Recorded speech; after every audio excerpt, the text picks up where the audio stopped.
Welcome to the International Express to Book Central, departing now. Grab a seat, settle in, and let's while away the journey with some book chat.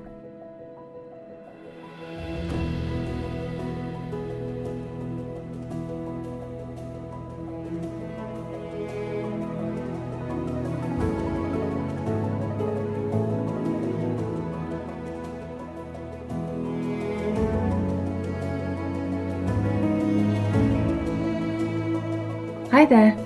Thank you for joining me today on the train to Book Central. I'm your host, Jules. Each week, while we travel along on this train, we will discuss a book or a short story or maybe a poem, and most definitely some medieval literature. I'll tell you something of the plot and then discuss some of my favorite aspects of whatever it is we just read. These episodes will of course contain heavy spoilers, as well as shock horror gasp, context and subtext, so be warned. This week I finally got around to watching Barbie, directed by Greta Gerwig, and I had an absolute blast. While I had already seen some very interesting and mostly positive reviews, I still wasn't prepared for just how fun and insightful the movie would be. So here I am, jumping on the pink bandwagon. But hopefully we're jumping on the bandwagon with a little bit of a twist, because I want to give you some reading recommendations related to Barbie. I don't want to spoil the film for you. This isn't a film podcast after all, but I do want to give you a brief summary so you can hopefully see how the recommendations connect to the film. So skip the next 15 seconds or so if you want to remain entirely spoiler-free. Barbie follows stereotypical Barbie, played brilliantly by Margot Robbie. She lives an ideal life in Barbie land, with all the other Barbies, and the Kens too. Every night is girls' night, and the Barbies run everything. Ken is a bit of an afterthought, bless him. But then things begin changing. Barbie no longer wakes up feeling perfect. Her feet are suddenly flat, and heavens forbid she has some cellulite. She has to head into the human world to find out which girl is playing with her and making everything sad. Barbie is in for a rude awakening in the real world. She had thought she and her fellow Barbies had made the world perfect for women, and instead she faces misogyny and objectification from her very first steps into the real world. How is she going to fix this? To make it all worse, Ken discovers the patriarchy in the real world and brings it back to Barbieland, turning it into a patriarchal wet dream. More trouble for Barbie to fix, except that she's also all of a sudden dealing with very real human feelings as she finds out what it really means to be a woman. I'm going to leave it there with the film, but hopefully you've picked up on a few themes that I'm going to expand upon in my recommendations. For this first recommendation, you should really be thanking my friend E.T. She's a brilliant woman, and she pointed out the resemblance of Barbie to The Power by Naomi Alderman, which it absolutely fits. It's perfect. In The Power, women suddenly develop the power to give electric shocks, which drastically affects the power balance in the world. Women are able to fight back now, and they can finally come into their own.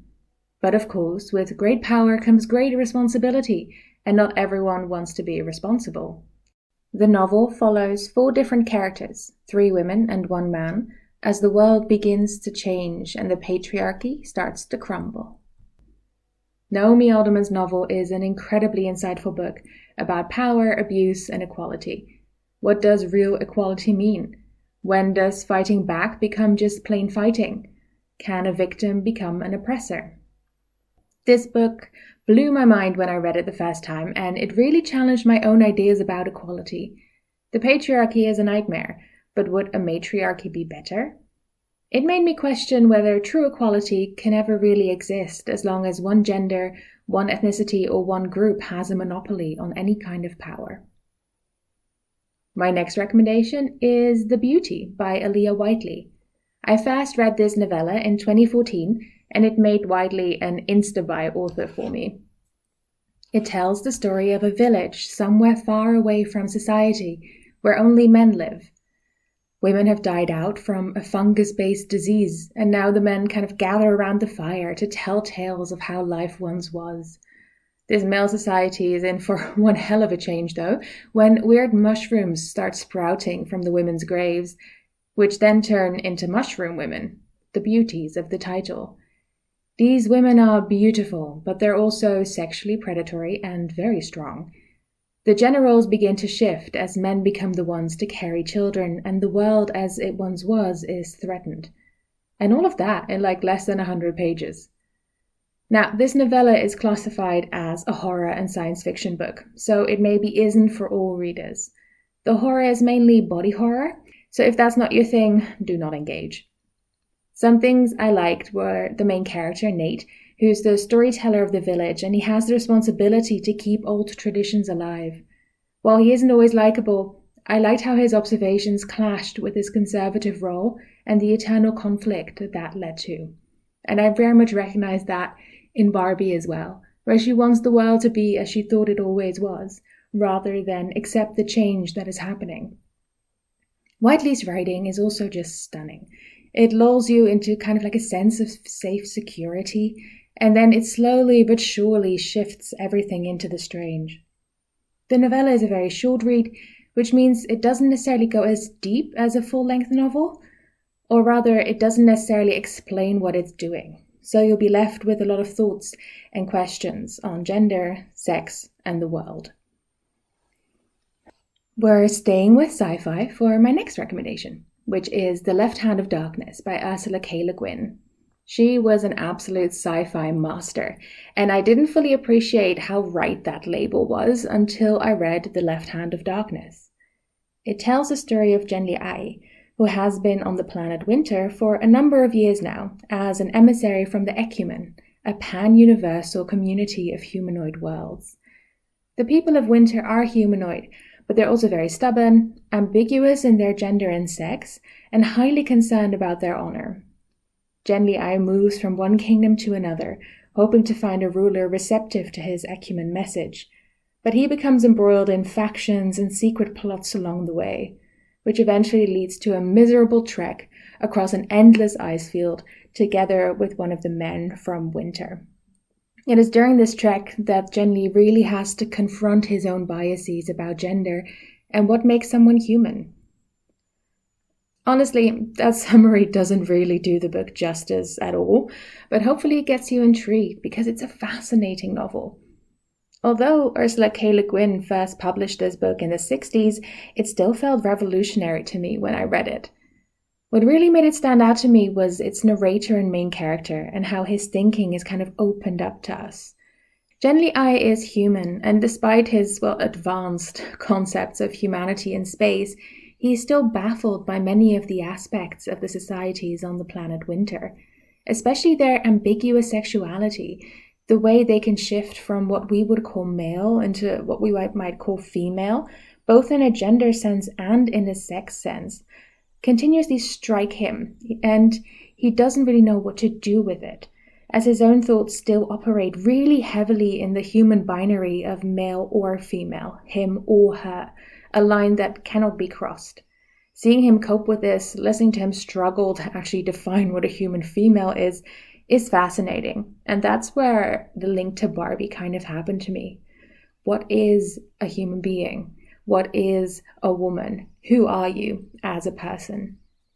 In The Left Hand of Darkness, a science fiction novel that could also double as a philosophy book for me, Le Guin looks at gender, at war, at sexuality, all through the eyes of someone encountering a whole new world.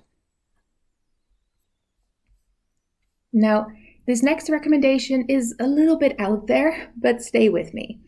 It's The Infernal Desire Machines of Dr. Hoffmann by the always brilliant Angela Carter. In The Infernal Desire Machines, we meet Desiderio, who lives in a city under attack from Dr. Hoffmann's weird machines, which seem to warp time and space. But he's also fallen in love with Albertina, the doctor's daughter, who is made of glass and appears to him in dreams. Desiderio sets out on an adventure to save her, and along the way meets cannibals, centaurs, and acrobats, while the city descends into a state of madness, excess, and just full-on disaster. That summary doesn't tell you a lot, I admit, but summarizing this novel is honestly, I think, above my pay grade. It is stunning, absurd, explicit, satirical, and also incredibly real and human. I picked this as a recommendation because Barbie is something of a fever dream and a meta-film and social commentary all in itself. It takes something plastic and abstract, like a doll, and makes it real and heartfelt. It has a narrator who gives comments throughout the film, and it sets up beautifully constructed, but with an emphasis on being constructed and not real. The film plays with your perceptions of what is real and what is fake, and where the line between those ideas lie. Similarly, for the infernal desire machines of Dr. Hoffmann, you have to put aside what you know, what you expect when you open a book, and what you think is acceptable. This novel is a meta-narrative. The ending is very much given away early on, and the narrator constantly interrupts his narrative to comment on his younger self, on the writing, and whatever else he fancies. Carter either gives you too much or too little, and yet you could never really complain about it because it's so damn beautiful. There are things in this novel which may be difficult to read, as it covers sex, violence, desire, aggression, and more. Carter doesn't spare anyone's sensibilities, but it never feels like she's out to scandalize or hurt you. She's only perhaps trying to shock you into a different kind of awareness. The next recommendation I have for you is Wilder Girls by Rory Power. Wilder Girls is set at the Raxter School for Girls on Baxter Island, which has recently been put under quarantine. The tox, a weird virus maybe, has hit the island, and as the teachers begin to die, the young girls begin to change. Every girl is affected differently by the tox, growing extra spines or something else weird. We follow Hetty, Byatt, and Reese, 3 girls who've made something of an alliance as the school descends into barely contained conflict. But then Byatt goes missing, and Hetty and Reese need to figure out what has happened, all while exploring their own identities, changing bodies, and feelings. The reason I wanted to recommend this book is because between the sci-fi and dystopia of the plot, Wilder Girls explores the sudden change from girl to woman, the horror of seeing your body change into something else, which also is an undercurrent in the Barbie film. Being a young girl, you have a sort of freedom which evaporates when you go through puberty. Suddenly, your body is unfamiliar to you and people start responding to you differently. In Wilder Girls, the changes are admittedly less natural, as it's definitely also a book that leans into body horror, but it still captures that alienation many young girls, myself included, felt during those changes in puberty. It also has sapphic and queer overtones, which I think complements the discussion of sexuality in the Barbie film as well. This next recommendation is for those who, like Ken, have only recently discovered the patriarchy and aren't sure whether it's about horses or monster trucks. This is a non-fiction book called The Creation of Patriarchy by Gerda Lerner. In this book, first published in the 80s, Lerner tries to reconceptualize Western civilization through the lens of gender, arguing against the idea that male dominance is in any way natural or biological. Rather, she defines the patriarchy as a historical process which began in the 2nd millennium BC. A process begun can also be ended. Throughout the book, she explores how women were marginalized throughout history and why it took such a long time for women to become aware of and fight against their subordinate positions. The book uses historical, literary, and archaeological sources, and it was something of a turning point for baby feminist me at university. Admittedly, the 80s were almost half a century ago, which means our thinking has developed quite a bit since then, so that's worth bearing in mind when you read it. It is still a fascinating book, full of relevant thinking and argumentation, which hopefully won't inspire you to try and dominate anyone else. For my final recommendation, you're also finally getting a book by a man. And it's kind of a 2 recommendations, maybe even 3 in one. This book is actually a play called Pygmalion by George Bernard Shaw, which is a little lighter in tone than most of the other recommendations I've given you today. Pygmalion tells the tale of a phonetics professor, Henry Higgins, who makes a bet with a friend that he'll be able to turn a poor flower girl, Eliza Doolittle, into a genteel woman who will fool the upper classes into accepting her. He shapes her into a different woman until Eliza finds herself in between two different worlds. She no longer fits into the working class world she knew, but she also doesn't belong in the upper class world of Higgins and his friends. This play was adapted into a musical and eventually film called My Fair Lady, starring the always brilliant Audrey Hepburn. The reason I wanted to recommend it to you is that it plays with the same ideas as Barbie, who takes stereotypical Barbie as a product who gains a sense of self-awareness. Higgins doesn't really consider Eliza's personality, nor thinks about the impact his teachings will have on her.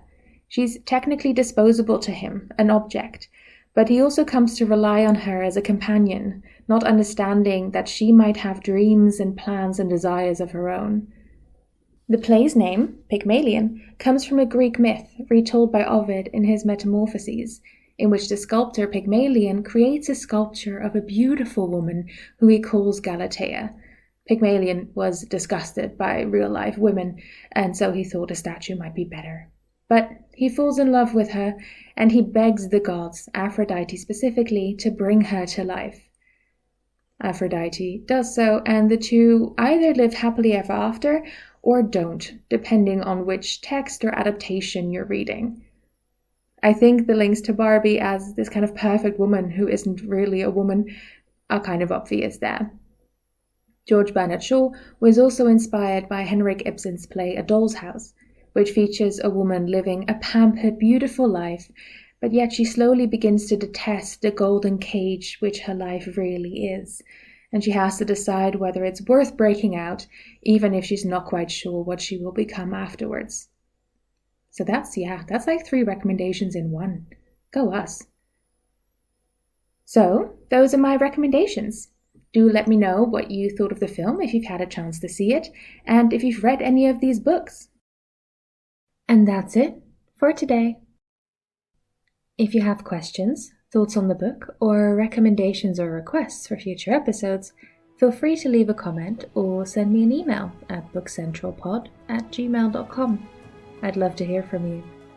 You can also subscribe to be informed when new episodes drop. You can find references to the materials used today in the description. Book Central is written and produced by me, and our music is by Scott Buckley. Thank you for joining me today on the International Express to Book Central.